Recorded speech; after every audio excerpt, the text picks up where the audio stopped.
roles. Is there a possibility that we have Taliban employees? The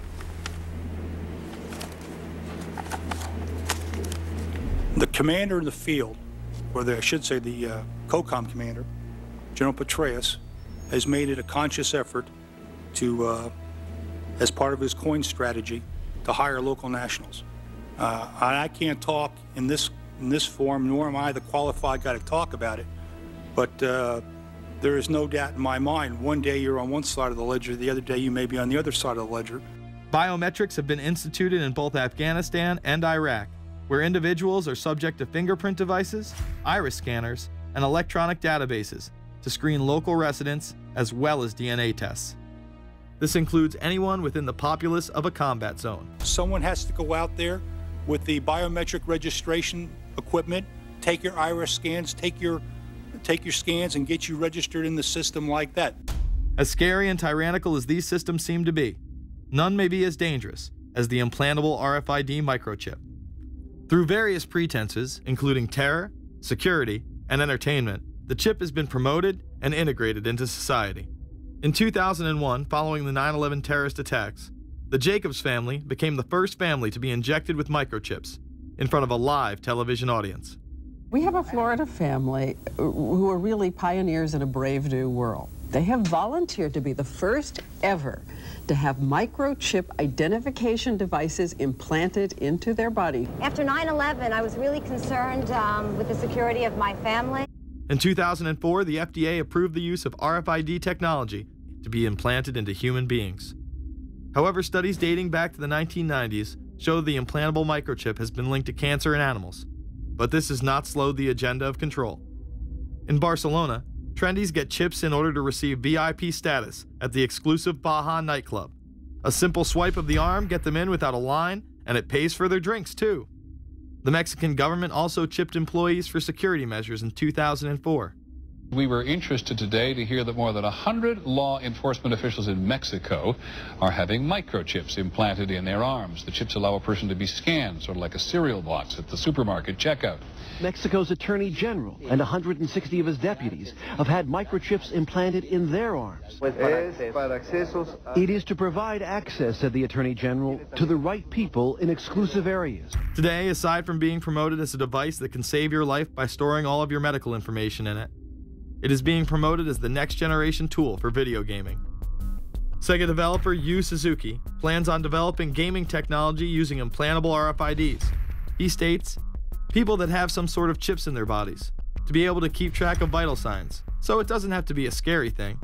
But you could put a sensor here, you know, a bit like the Matrix, as he points to his arm. It's not really something only in the future. Some people already have them, chips in their bodies. Suzuki is correct. It has never been easier to order a microchip online and implant it under your skin. Microchips implanted in your hand, arm, or shoulder is just the beginning. Some have already taken implantable brain chips that may enable the blind to see again, the deaf to hear, and much, much more, including the ability to download information directly into the brain and instantly communicate with anyone in the world, creating a worldwide mind. It's very interesting that the way that the New World Order is going is moving towards a system that is identical to that, whether it's going to be an implantable microchip, an RFID, a thumb scan, whether it's going to be some sort of a tattoo. Imagine a planet where every human being is required to be chipped at birth. This would be the final tool implemented in a command and control world government system in which the elite rule the masses with total control of their lives. This is, of course, a terrible predicament for those of us who are convinced that this system is slowly but surely destroying this country and has to be changed.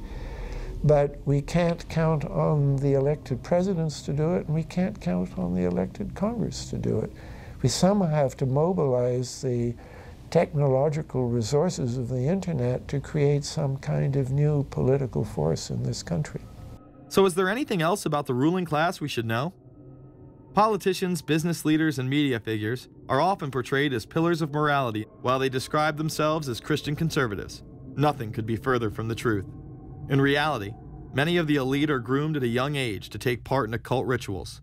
Those who attend Yale are indoctrinated into the Order of Skull and Bones, an elite secret society cloaked as a fraternal order. Yale University is 300 years old this year, and were you to visit its campus, you would see that it still has exotic clubhouses, which look like tombs where Yale's legendary secret societies meet. Their prestige and importance have largely evaporated, but the rituals are still a secret. And so when we heard that some enterprising characters had managed to spy on the famous Skull and Bones Society, we couldn't resist. Skull and Bones, people say it's a fraternity at Yale University, but it's really a postgraduate organization. So it was founded in 1832, and it's not like a normal fraternity. People don't pledge. These people choose who they want to come. So they do the recruiting. They recruit 15 people every year, people who they see are going to be powerful people in the future. So they're recruited when they're a junior in college. A lot of these people come from really wealthy and influential families because they know that this person has the resources to then elevate them to a position of power that can benefit the club. The video shows the neophytes, or initiates, kissing a skull, then performing a mock human sacrifice. Horrific screams caught on tape include chants of, "The devil equals death, death equals the devil." True. Famous alums include Senators John Kerry and John Chafee, to name two, cabinet secretaries such as Averell Harriman, and 3 presidents, William Taft, George Bush, and George W. Bush, who's been reluctant to talk about Skull and Bones. Does it still exist? The thing is so secret, I'm not even sure it still exists. Former Skull and Bones members and current members have been presidents, heads of the CIA, senators, heads of business. I mean, huge, huge corporations. These people have the network that brings them to such a position of power that most people could only dream of. Bush would run against his fellow Bonesman and distant cousin John Kerry in 2004. You both were members of Skull and Bones, a secret society at Yale. What does that tell us? Not much, because it's a secret. Is there a secret handshake? Is there a secret code? I wish there were something secret I could manifest. 322, a secret number? There are all kinds of secrets, Tim. You were both in Skull and Bones, the secret society. It's so secret we can't talk about it. What does that mean for America? The conspiracy theorists are going to go wild. I'm sure they are. I don't know. I haven't seen the web. Number 322? This is an elaborate, occult, ritualistic entry into this group that they are now a member of for life. This culture of death and the occult continues long after college. Later on in life, these pagan rituals carry on in the redwoods of Sonoma, California. And what is the Bohemian Grove? Well, it's a kind of summer camp for the powerful, an all-male gathering in great secrecy. This group was formed in the late 1800s by artists, industrialists, and politicians. Bohemian attendees worship the owl as their deity. The Aztecs, Mayans, and other natives of Mesoamerica consider the owl a symbol of destruction and death. This is why the opening ritual for the club is the cremation of care. During the ritual, the effigy of a baby is rowed across the water by the Grim Reaper and given to a high priest, who then tosses it on a fiery sacrificial altar of a 40-foot owl god. It is an earth-based ritual in which care is burned away. The conscience is symbolically cast aside so that they may ignore the pain they have inflicted on others for the advancement of their own agendas. With this ceremony called the cremation of care, that begins the 2-week encampment where the body of dull care, symbolizing woes and concerns, is burned on an altar in front of a big owl statue. When that ceremony ends, they all start to cheer and yell. You have to ask yourself why it is that somebody would want to do that, let alone these elite people. And if you look at the elite throughout history, many of the people that achieve pinnacles of power are into the occult. They seek a supernatural way to gain power. Why are Christian conservatives such as the Bushes and Newt Gingrich attending the Grove? And I recognize I'm not going to be invited to Renaissance Weekend or that Bohemian deal where Newt, Rush, and Dick all sit in a teepee naked beating on tom-toms. Why does the media barely mention the Grove? Because many of them are in attendance. Late political cartoonist Phil Frank of the San Francisco Chronicle draws a reporter thinking about his loyalties to Bohemian Grove as he takes notes for a story. Stories about what happens in these redwoods are hard to come by. A campground statue reminds Bohemians to keep their mouths shut about the Grove. Many world events have been shaped at the Grove, including the creation of the atomic bomb. Discussions at the Grove in the 1930s helped lead to the development of nuclear power and the atomic bomb. Every Republican president since Calvin Coolidge has been a member, as well as many Democrats, including Jimmy Carter. If you look at the membership lists of the Bohemian Grove and the Council on Foreign Relations, the Bilderberg Group, a lot of the key level people are overlapping and are involved in numerous groups. In addition to pagan rituals that take place there, this all-male club also deals with darker themes through the plays Montezuma, which feature Aztec human sacrifice, and Faust, which feature Mephisto. Some of these plays are disturbingly flamboyant. Many of the elitists have a penchant for cross-dressing and singing show tunes. Perhaps that is why much of the all-male staff also happen to be homosexuals. Well, each year, many of them seem to have a stunt or try to come up with a stunt. Last year, in 1980, the popular button was Free the Fortune 500. Bohemian Grove that I attend one time at a time. It is the most faggot goddamn thing you will ever imagine. In 2004, the New York Post reported that gay porn star Chad Savage would be servicing moguls at the Bohemian Grove. In recent years, several politicians have been outed in scandals, including Senator Larry Craig, who tried to solicit sex from an undercover officer in 2007. Even more shocking, it was revealed in 2004 that right-wing blogger James Guckert, who had unprecedented access to the White House during the Iraq War, was actually Jeff Gannon, a madam and male prostitute for MilitaryStuds.com. During his 2 years writing for GOP USA and Talon News, Gannon officially made over 200 appearances at the White House. Oddly enough, over 24 of these visits would take place when there were no scheduled briefings. He failed to check in or out with the Secret Service on many other occasions, coming and going as he pleased. These type of activities are not new to the White House. In 1989, headlines involving callboys in the White House rocked the cover of the Washington Times. The Washington Times reported today that unidentified White House aides in the Carter, Reagan, and Bush administrations now are being investigated for using the services of a callboy ring. The paper reports that 2 of the male prostitutes were given a late-night tour of the White House last year. Hundreds of credit card receipts obtained by the Washington Times confirm that its clients were key officials of the Reagan and Bush administrations, military officers, congressional aides, and U.S. and foreign businessmen with close social ties to Washington's political elite. This ring extended beyond the White House and into Congressman Barney Frank's bedroom.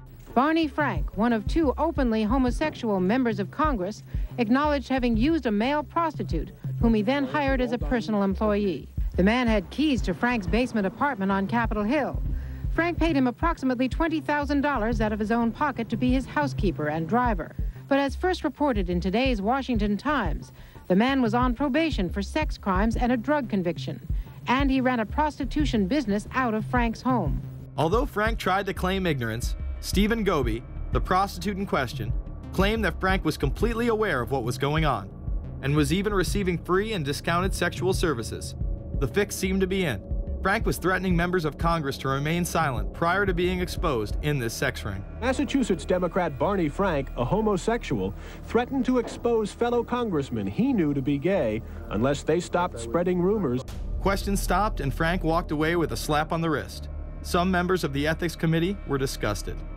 Do we tolerate, do we condone a member of this body who knowingly permits a house of prostitution to be operated out of his residence? You have just heard one of the most edited, selective garbage that has ever been put forth, in my opinion, in this House. Again, we see people of the highest levels of power involved in the most repulsive and decadent of crimes. They couldn't care less about the code of conduct that's taught in all major religions about treating others the way that you want to be treated. And then they masquerade, they put this false front on that they're like everybody else, because your average person wants to do right, believes in some sort of a karma, believes in some sort of a divine justice in the universe. And so these people need to put on this front that they're like the average Joe in middle America, that they go to church every once in a while, and that they believe in an afterlife and a divine justice, and so they have to put on this front that they're like everybody else in order to get elected and to be accepted and to not have people look at them suspiciously, because if somebody goes around and openly admits that they were an atheist or that they were of some obscure religion, people aren't going to throw their support behind them as much, and they're not going to trust them as easily. The reality of this behavior is never revealed to the public, as the media keeps any revelations quiet. Unfortunately, these type of activities continue to this day. Florida Congressman Mark Foley chaired the House caucus on missing and exploited children and went on television praising Chris Hansen's To Catch a Predator series. The Dateline piece has probably done more than any law we can create. Foley was later caught attempting to have sexual relations with numerous underage pages. Congressman Mark Foley, the man who championed the Child Protection Act of 2006, resigned after inappropriate emails and instant messages surfaced that he sent to former congressional pages. Once more, no charges were even filed. Foley himself has checked into rehab. No one has been charged with any crime. The predator class acts like Roman emperors, indulging in excess that includes sex with young boys while portraying themselves as men of the Lord. The insanity is that we have allowed an interwoven elite criminal class to rule over us while posing as the saviors of the planet. We have learned they will stop at nothing to achieve their goals and are not held accountable for their crimes. They prey on the system rather than protect it. This is not a new world order of peace and prosperity. It is not a world government to save the earth. During difficult times, we must remain ever vigilant against seemingly positive solutions imposed to suit their aims. Crises there will continue to be. In meeting them, whether foreign or domestic, great or small, there is a recurring temptation to feel that some spectacular and costly action could become the miraculous solution to all current difficulties. We are threatened by a superclass that control the flow of information and hide technology from the public. The prospect of domination of the nation's scholars by federal employment, project allocations, and the power of money is ever present and is gravely to be regarded. We must also be alert to the equal and opposite danger that public policy could itself become the captive of a scientific, technological elite. It is time to put down the remote control, to turn off your Xbox, and start paying attention. It is time to step away from everyday luxuries and pop culture and take action against a monolithic, concentrated evil in order to save what's left of humanity. We must now trade in our apathy for action in order to defeat this invisible empire.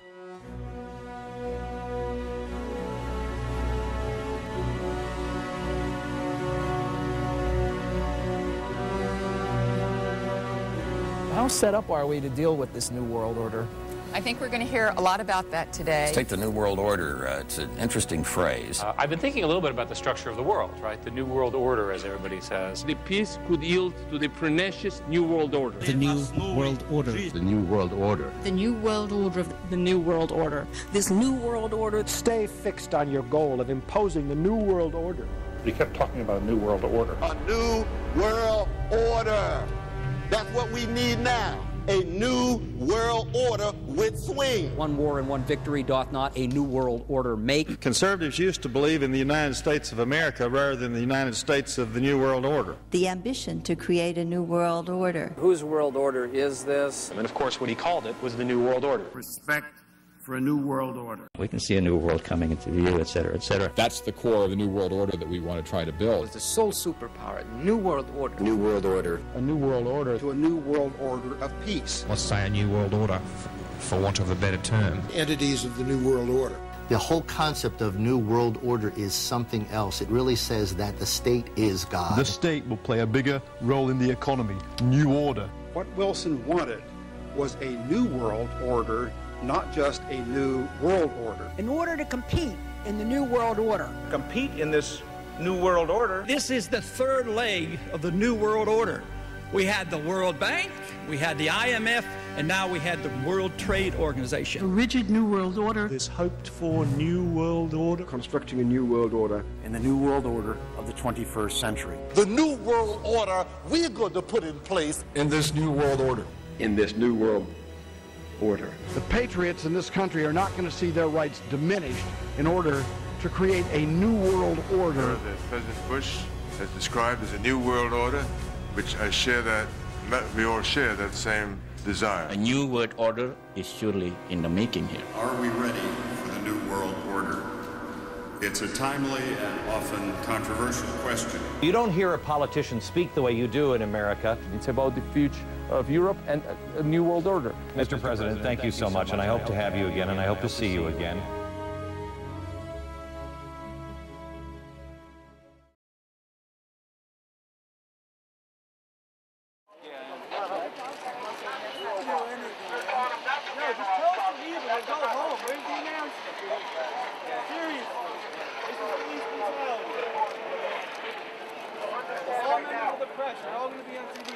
Guys, just remember that's a young girl right there. This is my homework. Please. Can I go to this school?